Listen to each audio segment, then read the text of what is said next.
واقعی یہ بہت بڑا یونیورسل ٹروتھ ہے کہ اللہ تعالیٰ نے دنیا میں جن کاموں سے روکا ہوا ہے وہی کام جنت میں انعام کے طور پہ آپ کو ملنے والے ہیں.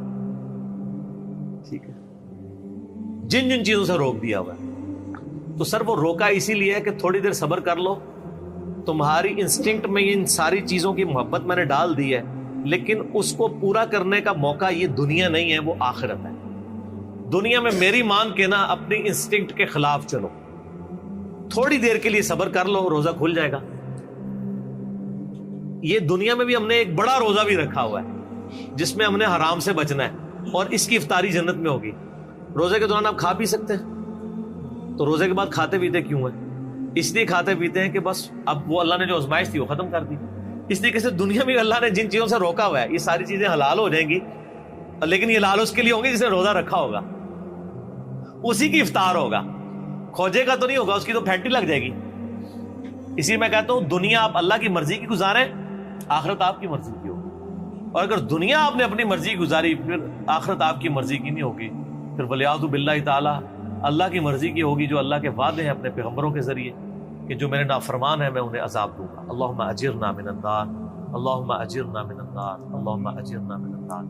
سورہ آل عمران میں بھی ہے نا, زین للناس حب الشہوات من النساء, اور اس کے بعد کافی چیزیں اللہ نے گنوائی ہیں کہ اللہ تعالیٰ نے مزین کر دیا ہے انسان کے لیے, یعنی دنیا کی جو اٹریکٹ فل چیزیں ہیں ان میں سے عورتیں ہیں, مال ہیں, بیٹے ہیں, سونا چاندی کے یعنی ڈھیر ہیں, اور نشان زدہ گھوڑے ہیں, برانڈڈ کاریں ہیں آج کل کے دور میں.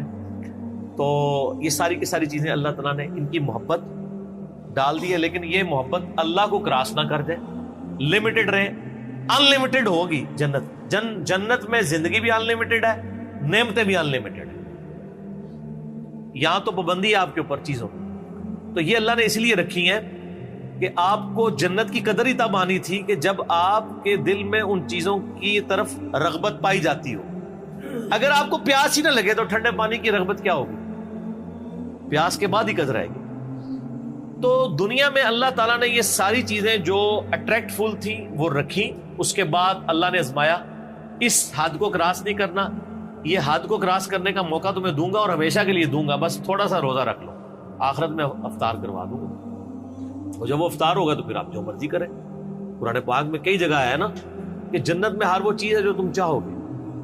صحیح بخاری مسلم میں حدیث ہے, جنت میں اللہ تعالیٰ فرماتا ہے میں نے اپنے بندوں کے لیے وہ نعمتیں تیار کر رکھی ہیں جو نہ کسی آنکھ نے دیکھی, نہ کسی کان نے سنی, نہ کسی کے دل پہ کھٹکا گزرا. پھر نبی علیہ السلام نے سورہ السجدہ کی آیت تلاوت